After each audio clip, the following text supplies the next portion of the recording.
Gündüz gece telefonda elimizden düşmez oldu. Bir video düşse bazen keyfimiz hemen doldu. Okuyorum ben ya deriz, işe gitme üşenince. Hayat zaten bir absürt, güleriz her şeye gelince. Sabaha kadar buradayız deriz, keyfimiz yerinde.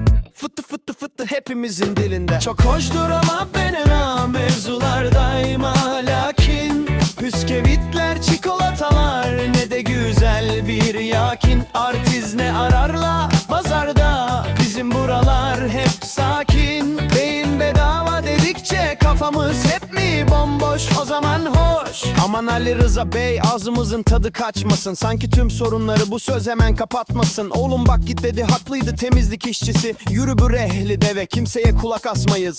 Siyaset der ki benim memurum işini bilir. Bazen laflar karışır, güleriz ve şaşarız. Giderken arkasından Tülay ne olur geri dön diye bağıran, gönül yarasını böyle tüm dünyaya duyuran. Giden günlerim oldu duş diye isyan eden de var. Boşa harcanan vakitler bize hüzünlü yar ama dert etme sakın, 3 kuruşluk adama 5 değer verme. O gelir seni satar, gönlünü hiç yorma.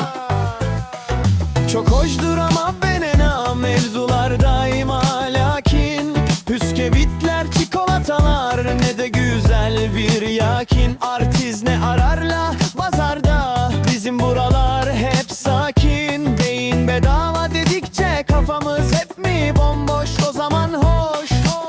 Hiç hesapta yok iken bir kölelik durumu çıktı. Hayat zor, mizah gerek, tüm dertleri yaktı. Ne zaman çıksa bir çal keke çal sesi, bütün dertler unutulur, kalmaz kimsenin hevesi. Bir de baksan mutfakta yangın var, herkes panikte. Oysa sadece bir şaka, günlük hayat teknikte. Fıkrasına gülünmeyen adam, o da bizim dostumuzdu. Boş versene, kalbi temiz, yorulmuştur. Bir replik patlar birden, bu ne cüret ya deriz. Bazen anlamayız hiç, sadece güleriz. Komple akü yok, çalmışlar dedi an Vizontele'de. Şaşkınlık ve komedi, mizah her yerde. Aksıyor ama benena mevzular daima lakin Püskevitler, çikolatalar ne de güzel bir yakin. Artiz ne ararla pazarda, bizim buralar hep sakin. Beyin bedava dedikçe kafamız hep mi bomboş, o zaman hoş. Hepimiz aynı gemide, bazen deli bazen sakin. Unutulmaz replikler, ruhumuza ilaç lakin ben almayayım rejimdeyim derken bile bir tutku. Gülmekten yoruluruz, yok bu işin kurtuluşu. Ne olursa olsun çok iyi de oldu, çok güzel iyi oldu, tamam mı deriz.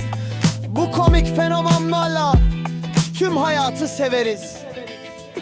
Çok hoşdur ama benena mevzular daima lakin Püskevitler, çikolatalar ne de güzel bir yakin. Artiz ne ararlar